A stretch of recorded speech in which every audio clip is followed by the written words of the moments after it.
கடகராசிக்காரர்களுக்கு சுபவிரிய பிராப்தம் ஏற்படும். பழைய கடன்கள் பைசல் செய்தாலும் புது கடன்கள் எதிர்பார்த்த அமைப்பு கிடைக்கும். அதேபோல் கடகராசிக்காரர்களுக்கு மன அழுத்தம் திடீரென்று ஏற்படலாம், ஞாபக மருதி ஏற்படலாம். எழுதி வைத்து கொள்வதோ அல்லது துணை அல்லது துணைவியார் பிள்ளைகள் இடத்திலோ சில முக்கியமான விஷயங்களை பகிர்ந்து கொள்வதோ மிக மிக முக்கியம். உத்தியோகத்தில் மேலதிகாரிகள், அரசு துறை, அரசியல்வாதிகள், உடனிருப்பவர்கள் திடீரென்று உங்களுக்கு தேவையில்லாத உபத்திரத்தை ஏற்படுத்த முயற்சிப்பார்கள். அதிக கவனமாக இருக்க வேண்டும்.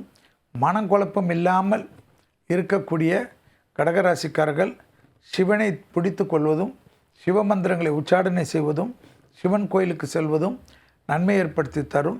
கண்டிப்பாக உங்களுக்கு மினரல் சப்ளிமெண்ட் என்று சொல்லக்கூடிய உடம்புக்கு தேவையான சத்துக்கள் குறைவதற்கு உண்டான சாத்தியக்கூறுகளும், ஜுரம், தலைவலி போன்ற பாதிப்புகளும் திடீரென்று ஏற்படலாம். கடகராசிக்காரர்களுக்கு படிப்படியாக ஆடி மாதம் முழுவதும் முடிகிற வரை பொறுமை காப்பது நன்மை ஏற்படுத்தி தரும். வாகனத்தில் பயணங்களில் அதீத கவனமாக இருக்க வேண்டும்.